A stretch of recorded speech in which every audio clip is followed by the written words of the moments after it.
What's up, y'all? Y'all know what it is. It's your boy Carcito, and you know what time it is. You read the title, you know that this is the truth behind the R. Kelly Jay-Z beef. That's unfortunately still going on to this day. There will be no contact between the two. Unfortunately, this didn't get resolved.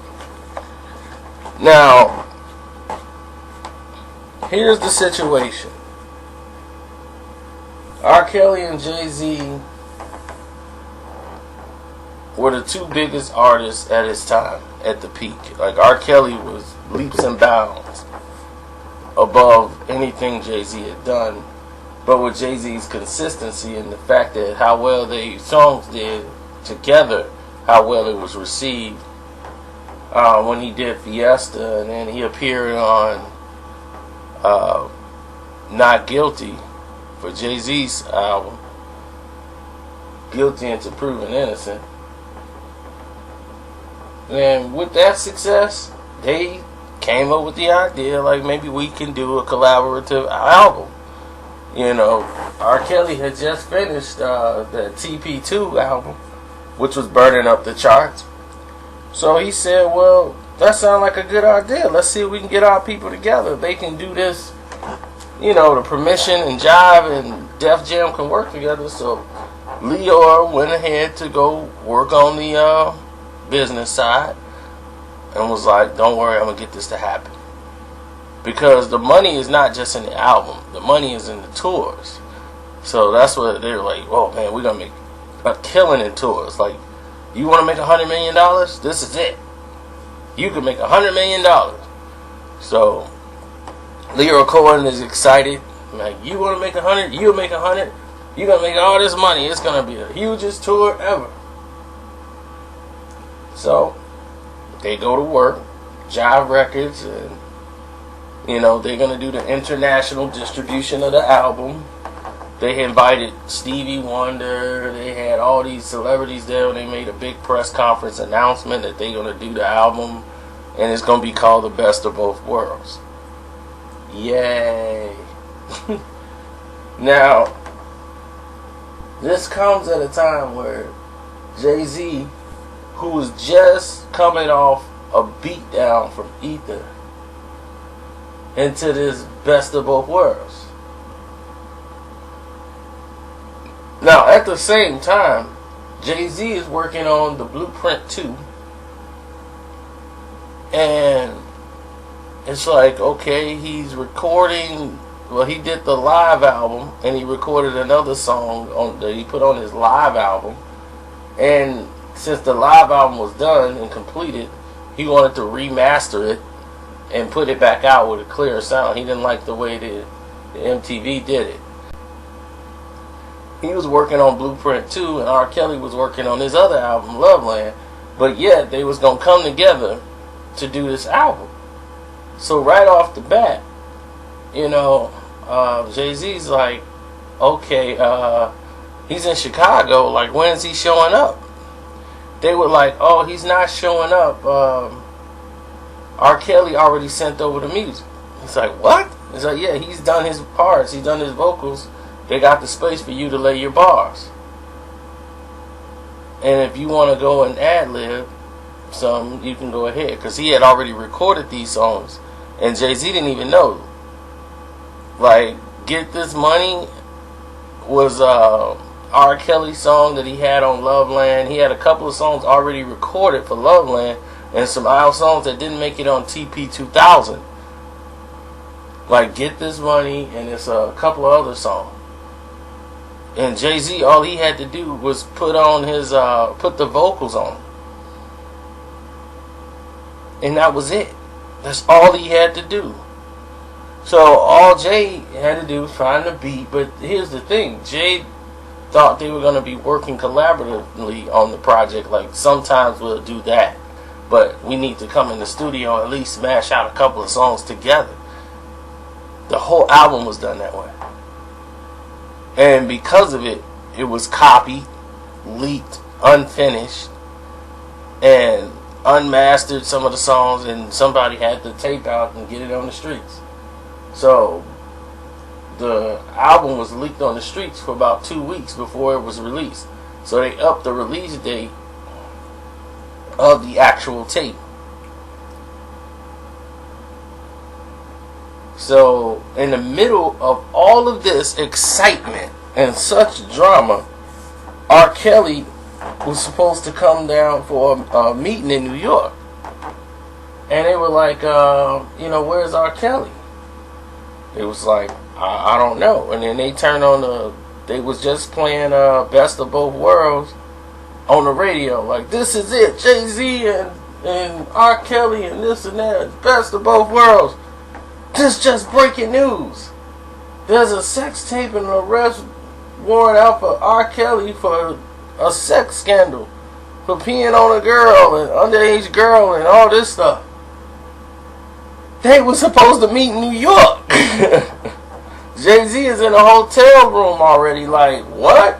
I'm like, he been in the room already. Like, I'm in the room. We supposed to be waiting on R. Kelly to show up. So Lear's calling, like, we gotta find out more information about this. I'm trying to get his manager on the phone. They're not picking up. But don't go nowhere. Don't answer any questions. Stay in the hotel room. So Jay-Z is staying in the hotel room. He don't want to move. Because the last thing he want to be asked is something about R. Kelly when he don't know what's going on. He finding out on the news like everybody else. So all of a sudden, on R. Kelly's end, everything's going haywire. Here it is. He's got this situation with this girl, and the situation that he allegedly peed on her on video got his name on everywhere. It's not really looking good, and it seems like the Chicago Sun-Times had a personal vendetta against him. So they were really focused on putting him on the cover and everything else. I mean, they were determined. So with all of this going on, he had, what was that happened? Because I remember he called Leo again to find out what was going on. He was like, man, what's going on? Because people are hitting my phone up and I can't respond. So what happened was they got the notion back that there was a tape. It may or may not be R. Kelly, but this is bad.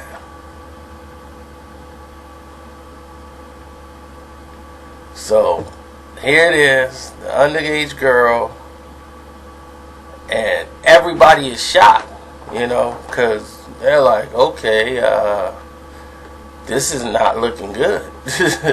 Like, this was the shock of the hour. I don't know what to tell you, because after that, I'm trying to do this and take stuff out, y'all, without making it to where they gonna flag this video about that situation. So let's just go past that, okay?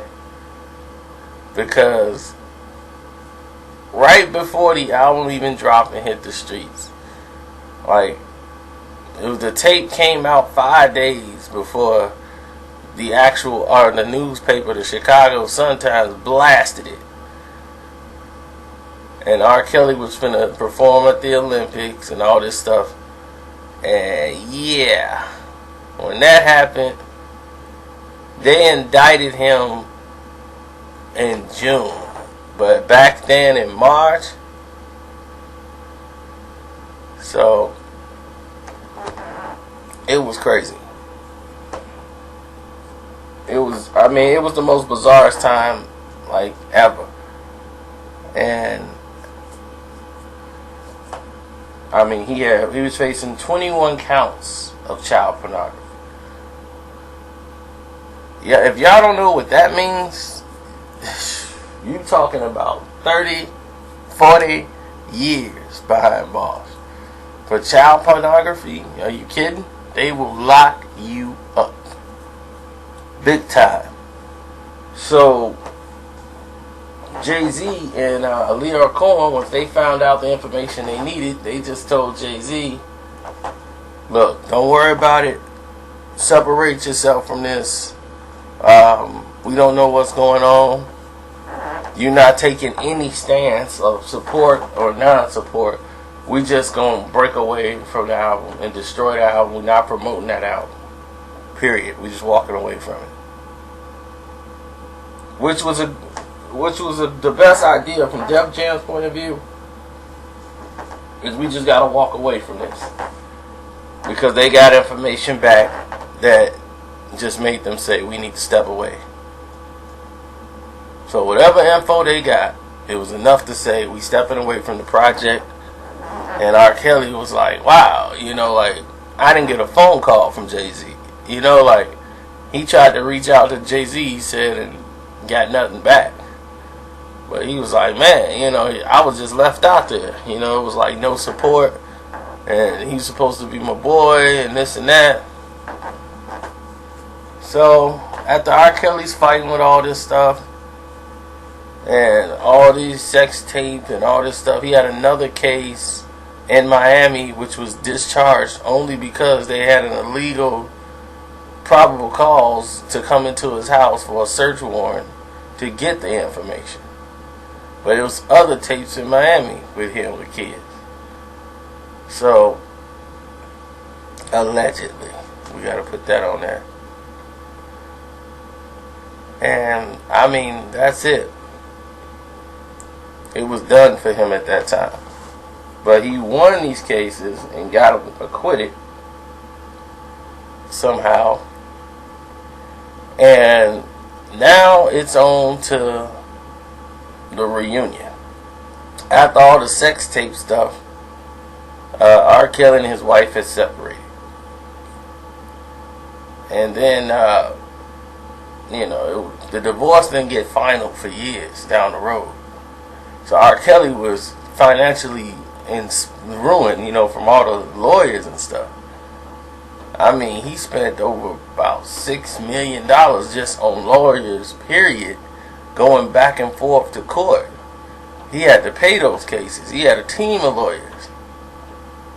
So the cost of freedom was very expensive.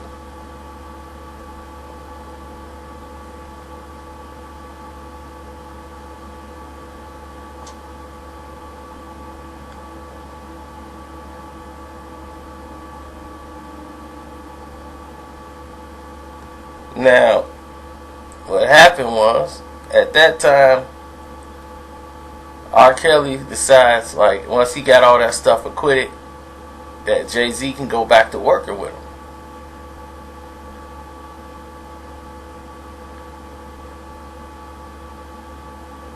So after that, they did a follow-up. And they said, you know what we're going to do? We're going to continue the tour. And we're going to work on some songs that we got together. Let's knock some of these out. And R. Kelly was really back on it. So the Unfinished Business album they put out was the project they was going to put out so they can try to recoup some money. And it's like, we're going to go on tour. We're going to do this and we're going to get this money. The tour is laid. The album was just something to throw out there. But they was going to do songs from the old album to this album because people love the songs. So they's like, we just go out and do our lineup and let's go ahead. And this was a big problem. Because here's the issue. For the first time since sitting down, smashing it up in a hotel room, and I mean at like 2 in the morning, R. Kelly met Jay-Z. They were in I think Los Angeles, and this is when R. Kelly was being really low key. He ran into Jay-Z, and then they had a nice conversation. And during that nice conversation, Jay-Z said, man, I couldn't be out there to support you, you know, doing all that. I had to separate myself from that. And they understood. The problem that ensued, and what was the main issue, wasn't the fact of that. It was the fact that R. Kelly was like, man, you know, business aside, all you had to do was call me. You know, like, say, man, I'm supporting you, you know, I got your back. But, you know, I got to be away from the situation. You know, that's what R. Kelly was saying. Like, just give me a call, bro. You know, like, it's not a big deal. You know, we brothers before anything. So, Jay was like, yeah, that's cool. Right, I feel you. You know, but I ain't know what to do in that situation. And I'm just glad it's taken care of, blah, blah, blah. Here we go. Now, these two have never toured before. Me, who attended one of these tours, who was backstage on one of these tours, of course the Chicago show, I can tell you exclusively what was going on and what was about to happen before the Mason incident happened. There were 2 incidents on the tour that were legendary. In every city there was a problem. Now, first off, R. Kelly is not the best person on tour. When he goes on tour, it's normally a nightmare because he's a perfectionist and he blames everyone and never takes responsibility for anything. So you had to know this was going to blow up, right? Day 1 of the tour, they finna go on this epic tour that's finna make hundreds of millions of dollars for everybody. And R. Kelly is fashionably late and off schedule. So they do one show, and Jay-Z is noticing, like, you know, like it's a different tempo setting. Like, he's like, okay, man, like, you're gonna do this tempo setting is, like, let me explain. Like, you have your song lineups, and you do them according, like, you'll come with a high energy record, and then you come with, you know, a smooth record. Then you come with something high energy again. You know, you build them up. So, you know, you just don't come with like 5 high energy songs in a row. You got to know how to set the tempo for your audience so you don't exhaust them. You slow it down, give them a chance to regroup, then you bring it back up. You know, so Jay-Z's really good at scheduling or tempo pacing his concerts. But R. Kelly, his songs are more R&B, but he does have high energy records. It's just that his choice and his lineup of songs were just boring the crowd a little bit, and they weren't into it. And if he's not feeling the crowd ain't into it, he immediately go to some excuses and just do something stupid and cut off the lights. I'm sorry, the lights are out, and my lighting is not right, and I want to give y'all the best show ever, and this light man is messing everything up, so just bear with us for a few minutes and we're going to have everything. And Jay is ridiculous because Jay is all about timing, and he's like, okay, there's a set when they both come out and they got their white suits on and they come out and do their song, and then Jay's already sitting there in his white suit ready to go on and do a show. He's waiting 25 to 30 minutes in a white suit for R. Kelly. And he had to tell R. Kelly in the hallway. R. Kelly coming there late. He's like, look, bro, I don't work for you. like what's going on with you? And you late, and he's arguing with his managers, and man, this is my show, and I'm doing this and I'm doing that, and I had things I gotta do. The show gonna go on. Would y'all rush Michael Jackson? Would y'all go in there and tell Michael Jackson he needs to speed it up? You wouldn't do that to Michael. It's disrespectful. So don't do it to me. I ain't gonna let y'all disrespect me. So R. Kelly's going off in the back room.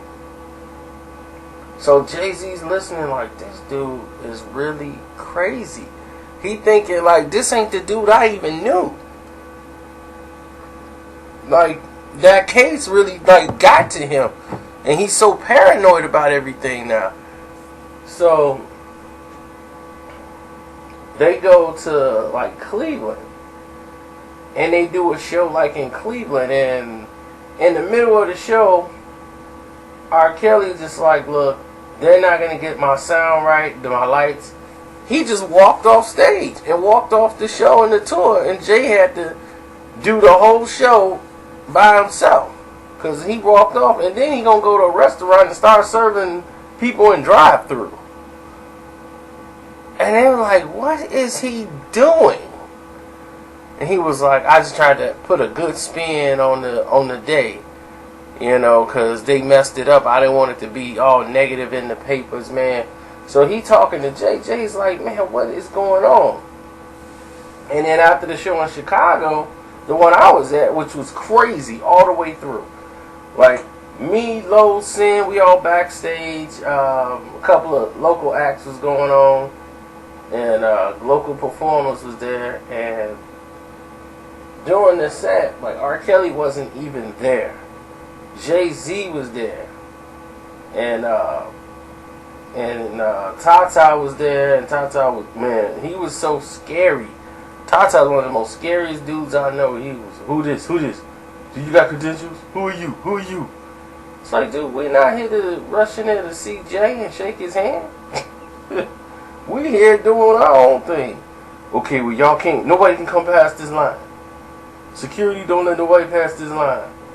So, we not even in there for that. We basically chilling, getting ready to go back there and watch the show. We got a couple people there who know R. Kelly. That's the reason why we were back there doing what we do. So, they play ball with him. So, we getting ready to go, get our seats and everything. We just backstage chilling. And R. Kelly got all the stuff he reserved in the room. So, it's Coca-Cola, water bottles for him, everything in there. So the people in there, R. Kelly is like 20, 25 minutes late. The show's supposed to start. The show's going on. And Jay comes out. He's in the hallway like, look, man.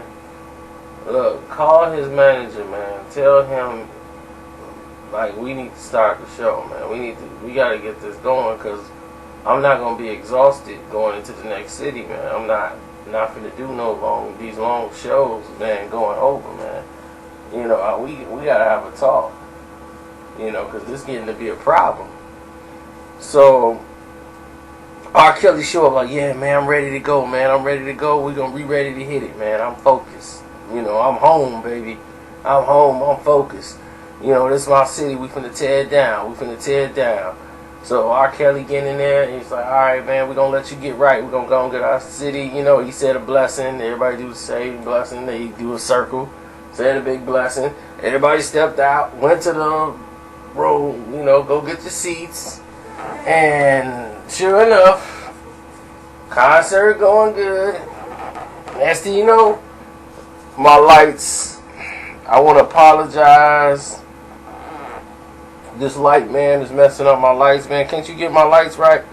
So the city of Chicago is very, very unforgiving when they spend all this money for a concert and you jerk them. And what's going on here with these lights? Huh? What's going on with the lights? And they screaming at the top of their lungs, what's going on with the lights, man? And, man, what is he talking about? Some lights, man. You better sing these damn songs. So they going off, and Jay, man, I swear Jay was like ticked off. He came on stage and was like, look, man, I don't know what's going on with your boy. You know, but I love y'all, Chicago, man. Y'all always show me love, so I'm going to rock it. I'm going to give it all. So Jay actually saved the show. Again. You know, in every city, basically, they doing this. They had a couple of good shows after this because they had a good talk. And